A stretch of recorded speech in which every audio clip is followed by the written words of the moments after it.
Our survey of the history of the interpretation of the Tanak continues with a closer examination of postmodern interpretation.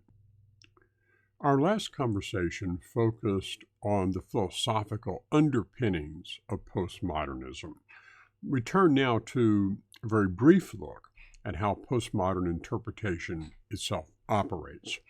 For this, we'll turn to a non-biblical scholar to start with, namely Jacques Derrida.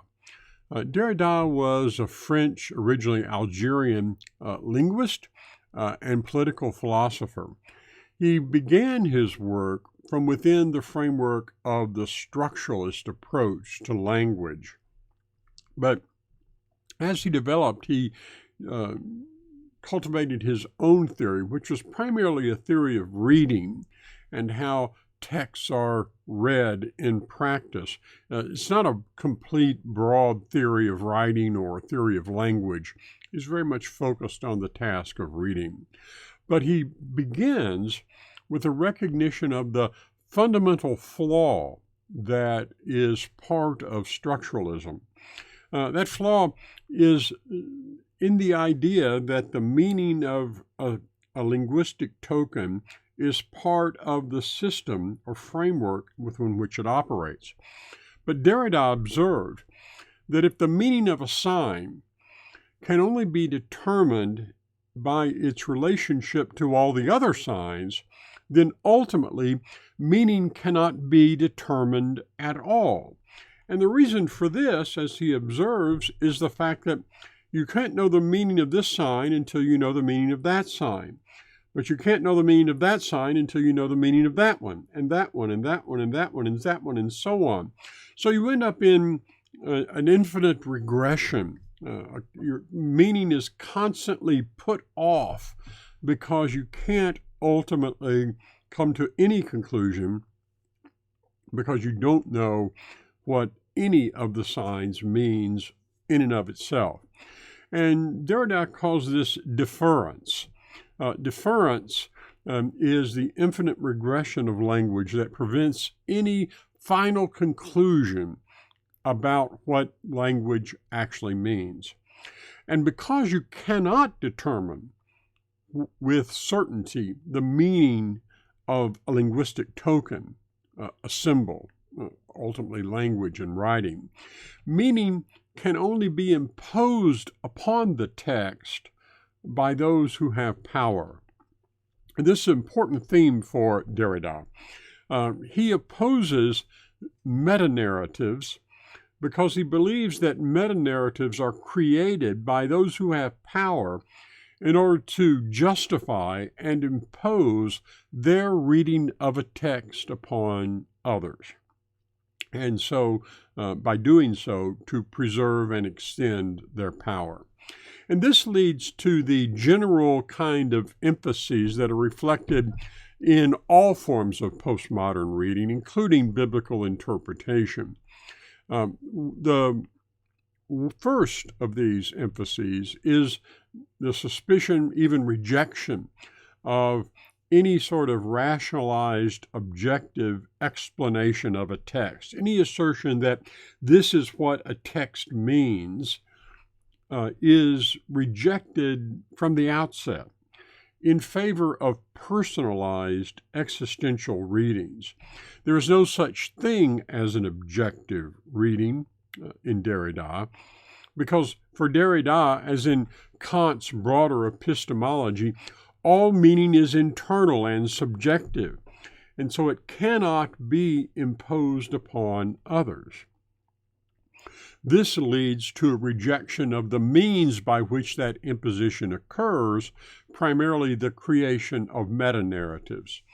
So the broad interpretive framework, or the big picture, if you will, within which a text is interpreted that shapes and justifies its interpretation, is a metanarrative. And metanarratives are used for the purpose of imposing meaning and promoting or extending power, protecting, promoting, or extending power, and therefore all metanarratives are to be rejected. In place of metanarratives, postmodernism embraces, encourages, and promotes the celebration of indeterminate meaning and diversity of meaning and eclecticism of meaning. So it's never a question of trying to find out what a text means or what the author intended it to mean. Rather, it's what I get out of it, what I choose to get out of it. And what I choose to get out of it is simply what I get out of it, not what you get out of it or what another person might get out of it. I have no right to say that my reading of a text is the correct one, nor do you, nor does anyone else. Rather, we should simply celebrate all the different readings that can arise from a text, with one exception, namely the traditional established authoritative readings are to be rejected. And the reason for that goes back to the function of a metanarrative.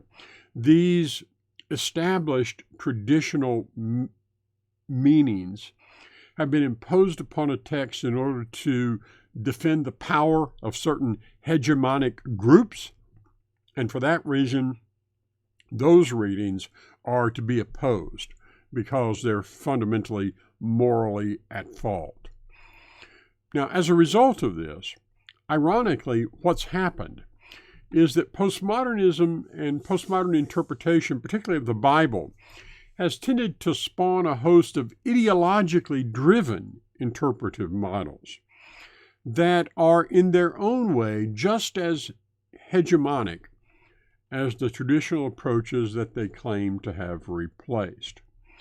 They assert that, or by asserting, by denying the traditional understanding and insisting on a model of interpretation that celebrates indeterminism and eclecticism, postmodernism is imposing a hegemonic standard upon the reading of text that is in every way as power-oriented and therefore as morally deficient as what it claims to have replaced. With that in mind, let's turn to how historical criticism and postmodernism relate to one another. We observed previously that these are two different things, but we can see by a concrete example how this operates within the perspective of biblical interpretation by turning to an article by Frymer-Kensky titled Unwrapping the Torah.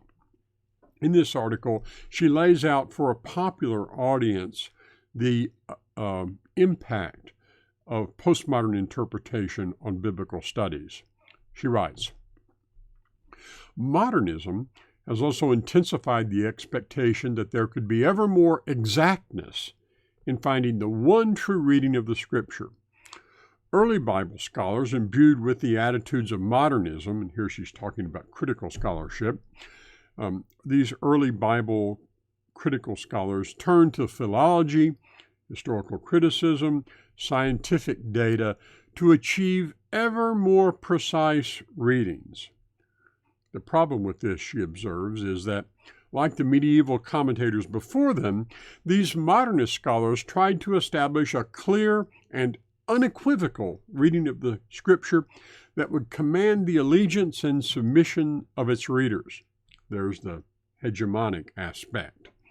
So she concludes, in effect, they, the historical critical interpreters, displaced the source of authority from the traditional clergy and their medieval traditions to the scholar and new medieval traditions. So she maintains that all that's really happened is a different group has seized power here. Nothing is actually changed in the way that they read the text. She goes on to say, a new approach to reading the Bible and a new understanding of its theological significance had to wait for the collapse of the authority of the same modernism that had itself challenged the authority of older approaches. The recent demise of modernist ideas about objectivity and even about rationality has seen the rise of a variety of biblical interpretations. Now here comes the good news, she says.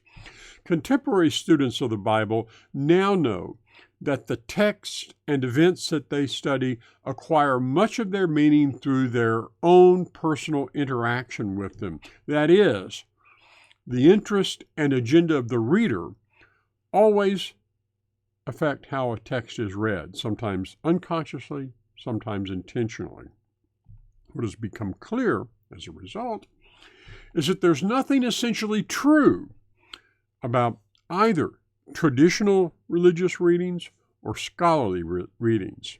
She says they are both hegemonic readings, readings that depend for their authority on the power of those doing the reading, whether the rabbis, the church, or the academy.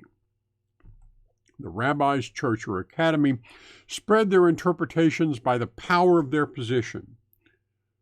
But the good news is, she says, today the hegemonic readings continue to hold their authority within authority-driven circles, but in the world of scriptural studies and more open environments, the inclusion of new voices in the wider interpretive community has called the old hegemonic readings to collapse, at least in academic circles. The fall of hegemonic authoritative readings has resulted in a liberation of the text itself. She says, instead of being forced into the straitjacket of one true truth, a biblical passage can now demonstrate its complexity and ambiguity.